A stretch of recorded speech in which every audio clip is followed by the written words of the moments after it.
Pertama-tama, saya Adila Aptika dari Fakultas Syariah dan Hukum Islam, Program Studi Hukum Tata Negara. Pada kesempatan ini, saya ingin menyampaikan materi mengenai tahapan pemeriksaan persidangan di PT UN atau Peradilan Tata Usaha Negara. Tujuan saya membuat video ini untuk memenuhi tugas akhir pada mata kuliah Hukum Acara Peradilan Tata Usaha Negara. Selamat menyaksikan. Tahapan pemeriksaan persidangan di PT UN atau Peradilan Tata Usaha Negara itu ada 3 tahapan. Yang pertama, tahapan pemeriksaan pendahuluan. Yang kedua, tahapan pemeriksaan persidangan. Dan yang ketiga, tahapan pembacaan putusan. Adapun tahapan pemeriksaan pendahuluan juga dibagi atas 3 tahap. Yang pertama, pemeriksaan administrasi pengadilan. Yang kedua, dimisal prosedur oleh Ketua PT UN. Dan yang terakhir, pemeriksaan persiapan. Yang dimaksud dimisal prosedur oleh Ketua PT UN sesuai dengan Pasal 62 Ayat 1 Undang-Undang Nomor 5 Tahun 1986 tentang PT UN bahwa dalam rapat permusyawaratan Ketua Pengadilan berwenang memutus dengan pertimbangan bahwa gugatan yang diajukan tidak diterima atau tidak berdasar. Hal ini dapat disebabkan karena pokok gugatan tidak termasuk dalam wewenang pengadilan dan syarat-syarat gugatan tidak dipenuhi oleh penggugat ataupun gugatan tersebut tidak didasarkan pada alasan-alasan yang layak serta gugatan diajukan sebelum waktunya atau telah lewat waktunya. Selanjutnya, pemeriksaan persiapan. Hal ini diatur dalam Pasal 63 bahwa sebelum pemeriksaan pokok sengketa dimulai, hakim wajib mengadakan pemeriksaan persiapan untuk melengkapi gugatan yang kurang jelas. Dalam pemeriksaan persiapan, hakim wajib untuk memberikan nasihat kepada penggugat untuk memperbaiki gugatan dan melengkapi dengan data yang diperlukan dalam jangka waktu 30 hari.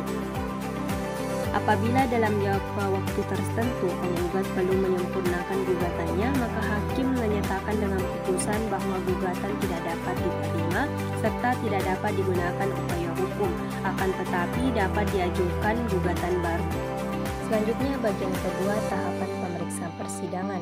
Terdapat 7 tahapan yang perlu dilakukan. Yang pertama, pembacaan gugatan, pembacaan jawaban, replik, duplik, pembuktian, kesimpulan, dan putusan. Yang pertama, pembacaan gugatan. Diatur dalam Pasal 74 Ayat 1 bahwa pemeriksaan sengketa dimulai dengan membacakan isi gugatan dan surat yang memuat jawaban oleh hakim ketua sidang. Yang kedua, pembacaan jawaban. Pada Pasal 74 Ayat 2, hakim ketua sidang memberikan kesempatan kepada kedua belah pihak untuk menjelaskan seperlunya hal apa yang mereka ajukan. Ketiga, replik. Pada Pasal 75 Ayat 1, penggugat dapat mengubah alasan yang mendasari gugatannya hanya sampai dengan replik, asalkan disertai dengan alasan yang cukup dan tidak merugikan kepentingan tergugat serta harus disaksikan oleh hakim.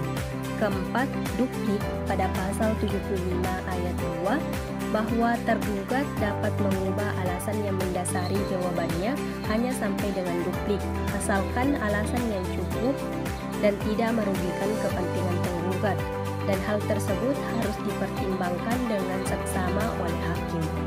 5. Pembuktian. Pada Pasal 100 bahwa alat bukti yang dimaksud yaitu surat atau tulisan, keterangan ahli, keterangan saksi, pengakuan para pihak, pengetahuan hakim, serta keadaan yang telah diketahui oleh umum tidak perlu dibuktikan. Keenam, kesimpulan. Pada Pasal 97, selesainya pemeriksaan sengketa, maka kedua belah pihak diberi kesempatan untuk mengemukakan pendapat yang terakhir berupa kesimpulan masing-masing.